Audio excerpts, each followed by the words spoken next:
hear a motion? Move. Second. Discussion? And, Councilmember, is your intention to ask the chief to, I mean, what's part of your motion to ask the chief to come forward before discussion by council? I mean, you can have discussion on the item as it's called. Yes, sir, but I believe that the motion itself was that prior to discussion that we hear from the chief. Thank you, Council. Good morning, and thank you for the opportunity to come before you today to give you a little insight on the item that is before you today. I want to introduce the folks that I have with me. Of course, I have Ray Hunt from HBOU. I have Mr. Melvin Hughes from Hope. I have Sergeant Roland Nieto from OSO, and I have Officer Eric Fabian from APO. All the members have strongly supported this item, and actually, this is how this item has come about. Employees in the Houston Police Department that for a number of years have wanted you to consider naming police headquarters after Mr. Thomas. In full disclosure, I will have to give you some information up front. Mr. Thomas is a personal friend of mine. I've known him for a brief 38 years of my entire police career. But also, let me just tell you a little bit about Mr. Thomas's life story. And I've also told him about this proposal. And he is so honored that people believe that he is worthy of such recognition. Mr. Thomas' life started in 1919 in a small northern Louisiana town called Keachai. Only a couple hundred people there, close to the Shreveport-Bossier City area.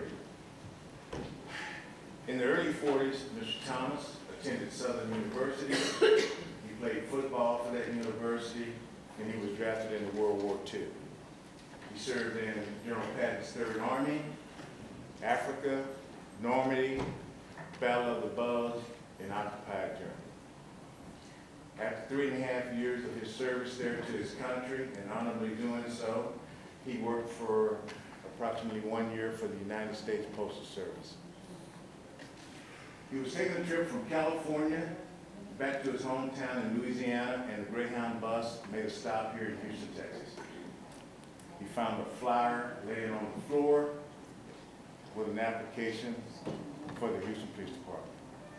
Mr. Thomas picked the flyer off the floor, proceeded to his trip to Louisiana. On the way back, when the bus stopped, he got off the bus, walked down to, at that time, a police station, not the current police headquarters, turned in the application. He was contacted several weeks later and was hired January 1948. He was in the first department organized cadet class. He was in cadet class number 1. Now, we know what this country was like in 1948, and the Houston Police Department was no different. Mr. Thomas faced harsh, systemic discrimination and was treated very differently from his fellow officers. He was not allowed to attend roll call with his white counterparts. He could not drive a police car. He could not enter the cafeteria. He could not arrest a non-white person. He had to walk a beat with an odd shift from 6 p.m. to 2 a.m. From 3,000 block of Dowling past the corner of Hill and Lines. Just to put that in geographic perspective, that's from 3rd Ward to 5th Ward. He was required to do that twice a day. Now, I don't know if I can get a police officer to walk 2 blocks today without air conditioning, but he did it. And he did it without a police radio, and he did it by himself. Now, that is the epitome of police-community relations before the phrase was even coined. Because I would have to surmise or suspect that Mr. Thomas had a very positive relationship with the people in the neighborhood that saw the only African-American police officer walking through their neighborhood.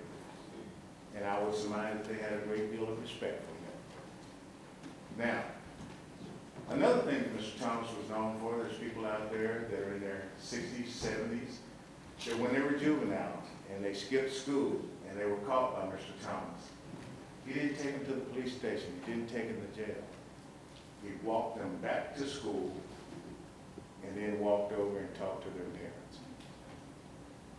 That's what a cop's supposed to do. He's the longest serving police officer in the history of HPD, and give him credit for his phase down. To this point, until Ms. Anna Russell catches him, he's the longest serving city employee. At one time, he was the longest serving police officer in the United States at the time of his retirement. He did his job without complaint,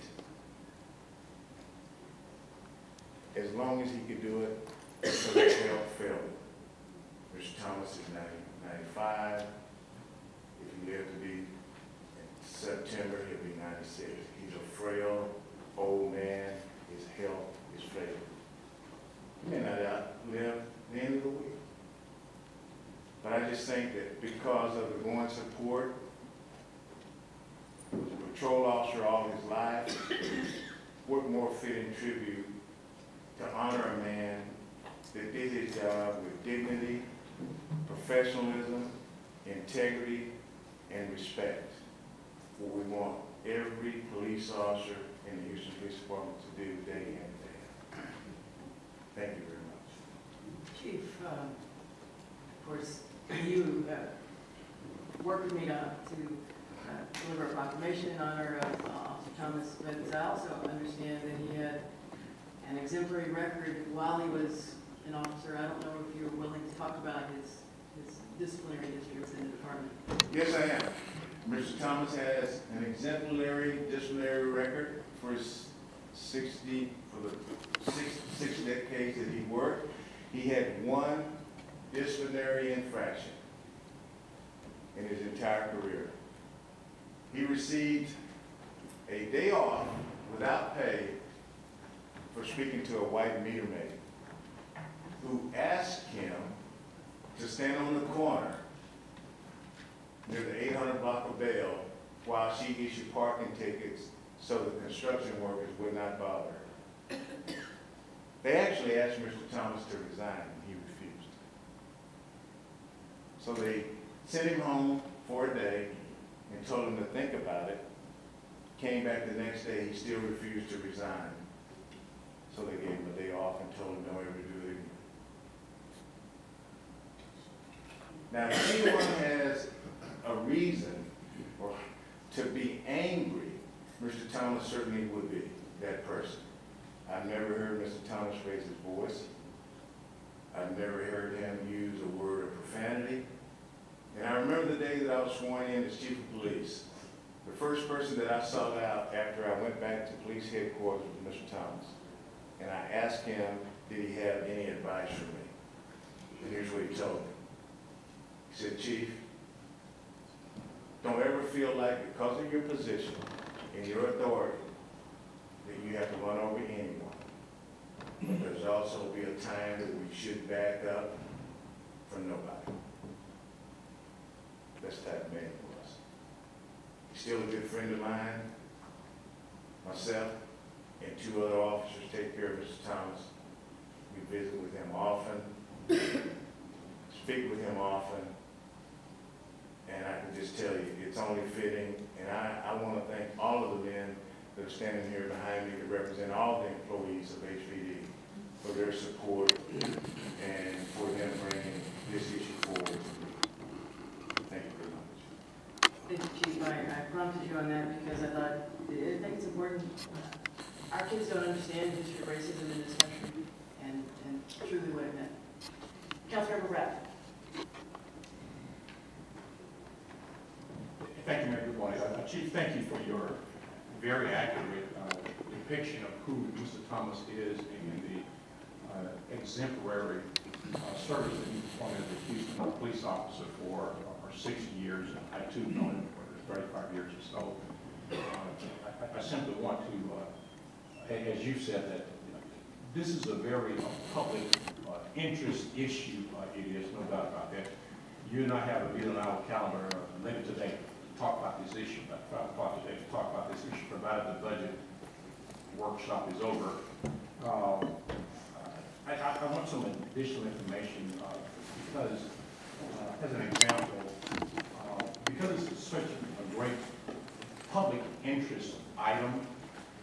As an example, like in the back of material, I saw letters from the police union, but I did not see any letters from anybody else, any other group at all, other than the police unions in the back of material. And I know some other groups did submit correspondence concerning this particular issue. We'll talk a little bit more about that. And I want to make sure that because it's a large public interest issue, what input and what not just stakeholder groups in the community has to say, but citizens who may have responded also to that information. And I'm concerned too about council members. And Councilman Borkins asked me to, if I could delay it, till he had a chance to get back and look into the issue. He wanted that observed also. So I look forward to sitting down with you later this evening and getting the additional information that I think is needed to go into the pod. Again, I want to just absolutely second the description that Chief McClellan has given to Officer Thomas. I no doubt about that. He served the department for 6 years, which that was, and I would say nothing other than that about Officer Thomas. And as Chief McClellan referred to him, we just call him Mr. Thomas. You know, that's the way we met him, and that's what he appreciated, and that's what he means to us. So I appreciate the discussion, but I intend to attack that item so I can have a meeting with the chief later today, and we can finish discussing some of these issues and the others that I posed on the table here. But thank you very much for coming in. Thank you. So if you're taking that, will you allow discussion at this point